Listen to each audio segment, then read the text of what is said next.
Hello friends, आ गया हूँ मैं एलोटियम की एपिसोड 2 का एक्सप्लेनेशन लेकर। वीडियो बहुत लंबी होने वाली है, इसलिए ज़्यादा टाइम न वेस्ट करते हुए फटाक से मेरा इंट्रो देकर वीडियो को स्टार्ट करते हैं। हाय, मेरा नाम है शुभ और आप देख रहे हैं फॉरएवर वीब। एपिसोड 2 की शुरुआत में हम देखते हैं कि स्मिथ ने जो को अपना कार्ड दिया होता है और जो अपना सच जानने के लिए उस जगह पर जा रहा होता है। वह पहुंचकर वो देखता है वहाँ सभी बेटिंग या फिर दारू पीकर मारामारी कर रहे होते हैं। वो बारटेंडर के पास जाकर बताता है कि उसे स्मिथ ने बुलाया है, तो वो बारटेंडर उसे एक लिफ्ट की तरफ भेज देता है, जहाँ से वो एक सीक्रेट ऑफिस में पहुंचता है। वो वहाँ की क्लर्क से मिलती है, जो कि एक खूबसूरत सी लड़की होती है। उसके बाद वो लड़की उसे बियॉन्डर्स की जगह पर ले जाती है, जहाँ वो लियोनार्ड से भी मिलता है। अब वो लड़की उसे स्मिथ का रूम दिखा के उसे स्मिथ से अकेले ही मिलने के लिए बोलता है, जो फिर उसके रूम में जाकर स्मिथ को बोलता है कि उसने बियॉन्डर बनने का फैसला कर लिया है। तो स्मिथ उसे पुलिस की स्पेशल ऑपरेशन डिपार्टमेंट में भर्ती कर लेता है। तो जो उससे पूछता है कि उसे तो लगा था कि ये एक सिक्योरिटी कंपनी है, जिस पर स्मिथ बताता है कि ये सब बस दिखाने के लिए है। एक्चुअली में वो सब तो church of the Evernight goddess के अंदर काम करते हैं, जिनका काम होता है सुपरनैचुरल इंसिडेंट्स को टैकल करना। उसके बाद वो क्लेन को कहता है कि अब जब उसने उनके साथ काम करने का फैसला कर ही लिया है, तो उसे ध्यान रखना होगा कि नाइट हॉक बनने के बाद वो अपने ऊपर से कंट्रोल ना खोए। इसके बाद वो उसे अपने सभी साथियों की ग्रेव्स दिखाता है, जो कि कंट्रोल्स खोकर मर गए थे। उसके बाद स्मिथ क्लेन से पूछता है कि क्या उसने मिथ ऑफ क्रिएशन के बारे में सुना है। तो वो बताता है कि केओस से एक क्रिएटर जागता है, जिसने बाद में फिर सभी चीजों को एग्जिस्टेंस में लाया। उसकी एक आंख बन गया सूरज और दूसरा मून, उसके बॉडी से लैंड और स्टार्स बने और उसके कान से बने डिमोनिक वुल्व्स। तो जो को याद आता है कि हैंगमैन ने भी उसे ये बताया था। स्मिथ बताता है उनका चर्च इन 22 पाथवेज में 4 की 9 सीक्वेंसेस के पोर्शंस बनाता है, जो कि थे complete sleepless pathway, corps collector जो कि सेल्फ डिफेंस के लिए अच्छा होता है, और लास्ट 2 वाले होते हैं मिस्टी प्रेयर और सियर, जो कि मिस्टिसिज्म में हेल्प करता है। इसके बाद वो क्लेन को ओल्ड नेल नाम के एक बंदे से मिलने के लिए भेजता है, जो कि उसे सही पोर्शन सिलेक्ट करने में हेल्प करेगा। उसे मिस्टिसिज्म या रहस्यमय चीजों के बारे में नॉलेज चाहिए होगा, तो वो मिस्टी प्लेयर और सियर इन दोनों में से ही चूज करने का ठान लेता है। इसके बाद वो नील के लैब पहुंचता है, जहां नील अपने एक्सपेरिमेंट्स में बिजी होते हैं। नील उसे पोषण लेने से पहले बुक शेल्फ सजाने में हेल्प मांगता है, तो जो मान जाता है। बुक शेल्फ सजाते वक्त नील पूरे टाइम उसे ही देख रहा होता है। उसके बाद नील जो को बताता है कि वो काफी टाइम से एम्परर रोजल की किताबों को डिकोड करने की कोशिश कर रहे होते हैं, और उन किताबों में कुछ स्ट्रेंज सिंबल्स हैं, जिसमें नील के मुताबिक बहुत सी मिस्टीरियस पावर छुपी हो सकती है। पर 150 सालों में कोई भी उन सिंबल्स को समझ नहीं पाया है। पर नील ने जितना समझ पाया है, उससे तो ये रोजल की डायरी हो सकती है। जो जैसे ही उन डायरीज को देखता है, उसे समझ में आ जाता है कि वह क्या लिखा होता है, क्योंकि वो चाइनीज लैंग्वेज होता है जिसे उसकी दुनिया में बोला जाता है, और शायद इसलिए यहाँ पर कोई इसे समझ में नहीं पा रहा होता। वो उस डायरी को पढ़ने लगता है, जहाँ पोशंस के बारे में बहुत सी जानकारी दी गई होती है, और जो को पता चलता है कि उसे सियर और मेरिडियल में से ही कोई पोशन चुनना चाहिए। तभी नील उसे बुलाता है और उसे पूछता है कि वो अचानक कहाँ खो गया। तो जो बोलता है कि वो उस बुक को पढ़ रहा था। तो नील हंसकर बोलता है कि इसे समझना उतना भी आसान नहीं है। उसके बाद नील उससे पूछता है कि वो कौन सा पोशन लेना चाहेगा। तो वो द सियर बताता है। नील बोलता है कि पोशंस को सही से चुनना चाहिए, क्योंकि अगर वो एक पोशन ले ले तो वो वापस से कोई और नहीं ले पाएगा।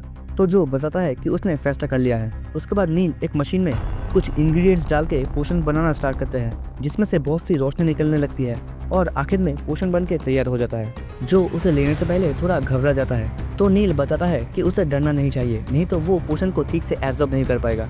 तो जो उसे पी लेता है, जिससे कि उसके बॉडी के अंदर चेंजेस आ रहा होता है, और उसके सराउंडिंग में सभी चीज़ें धुंधली होने लगती है।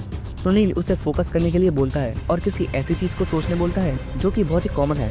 तो जो एक हैट के बारे में सोचता है। फिर नील उसे किसी ऐसी चीज़ के बारे में सोचने को कहता है जो कि इस दुनिया में एग्जिस्ट ही नहीं करती। तो जो अपनी इमेजिनेशन से अलग अलग चीज़ों को बनाने लगता है, जिससे कि उसके सराउंडिंग में सभी चीज़ें कांपने लगता है। नील उसे अपनी स्पिरिचुअलिटी को कंट्रोल करने के लिए बोलता है, पर जो अलग अलग चीज़ों को बनाना कंटिन्यू करने लगता है। तभी वह अंधेरा छा जाता है और एक रोशनी आके टूटता है, जिससे कि जो की आँख खुल जाता है, और जो आसपास की सभी चीज़ों में ऑरा टाइप का कुछ देख पा रहा होता है। तो नील उसे सियर बनने के लिए कॉन्ग्रेचुलेट करते हुए बोलता है कि वो अब स्पिरिट विजन को यूज कर पाएगा।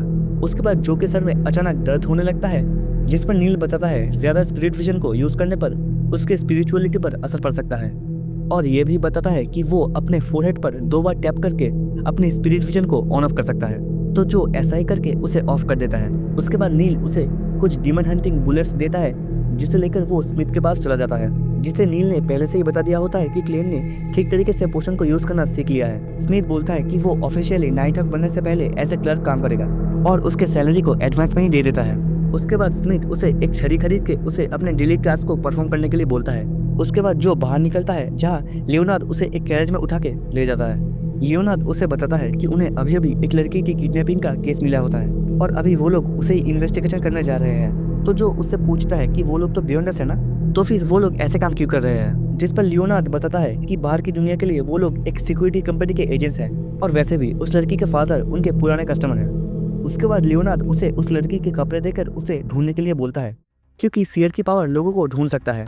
तो जो अपनी पावर से वो जगह ढूंढ लेता है जहाँ से वो लड़की किडनैप हुई होती है और उसकी प्रेजेंट लोकेशन भी डिटेक्ट कर लेता है। उसके बाद वो अपनी छड़ी की मदद से उस कैरेज को उस लोकेशन की तरफ ले जाने लगता है।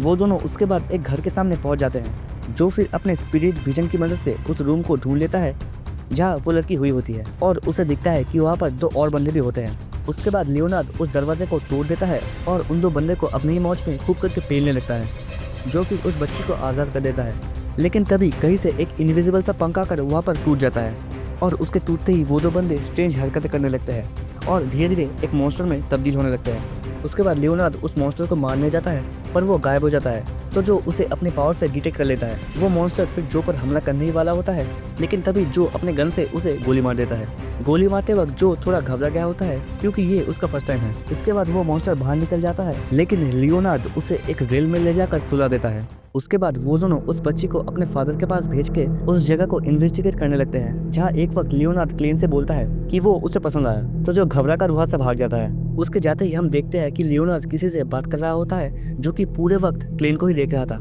जो घर वापस आ जाता है, लेकिन वो नोटिस करता है कि वो तो वापस से उसी मेंशन में पहुंच गया होता है। वो फिर सामने एक टेबल पर एक बुक को देखता है जहाँ लिखा होता है सब मर जाएंगे, और उसे वह द फूल का कार्ड भी दिखाई देता है। और फिर उसकी आंख अपने घर में खुलता है, जिस पर जो को शक होता है कि कहीं उस जगह पर एंटेगोनस फैमिली की उस नोटबुक का कोई क्लू तो नहीं था। सीन शिफ्ट होता है और हम देखते हैं कि क्लेन और मेलिसा ने अपना घर चेंज कर लिया होता है, जहाँ बेंसन यानी क्लेन का बड़ा भाई भी आता है। उसके बाद क्लेन उन्हें अपने हाथ का बना खाना खिलाता है और बेंसन भी उसे नई जॉब के लिए कांग्रेस करते हुए एक शर्ट गिफ्ट करता है, जिसे पहनकर वो उन्हें थैंक यू भी बोलता है। और उसे देखकर जो को अपने मॉम डैड भी दिखाई देते हैं, जिन्हें देखकर वो खुश हो जाता है। और इसी के साथ ये एपिसोड 2 यहीं पर खत्म हो जाती है। अब दोस्तों, आप लोगों ने ये नोटिस किया होगा कि वीडियो में मैंने कभी क्लेन को जो और कभी क्लेन बुलाया है, तो उसके पीछे एक कारण है। हम सभी जानते हैं कि एलोटियम की कहानी कितनी ज्यादा कन्फ्यूजिंग है, इसलिए ताकि आप लोगों को समझने में आसानी हो, मैंने नॉर्मल टाइम पर उसे जो और जब उससे कोई बात कर रहा होता है उसे क्लेन बुलाया है। आखिर उनके लिए तो वो क्लेन ही हुआ ना। और हम सब तो जानते ही है कि वो बाहर से क्लेन होगा पर अंदर से वो जो है, जो कि रियल टाइम चाइना का एक लड़का है। पर अगर आप चाहो तो मैं उसे एक नाम से भी बुला सकता हूँ, तो कमेंट में जरूर बताना। और भाई लोग सब्सक्राइब कर देना, बहुत मेहनत लगी है इस पूरे स्क्रिप्ट को लिखने और बोलने में। मिलते हैं नेक्स्ट वीडियो में, तब तक के लिए बाय बाय।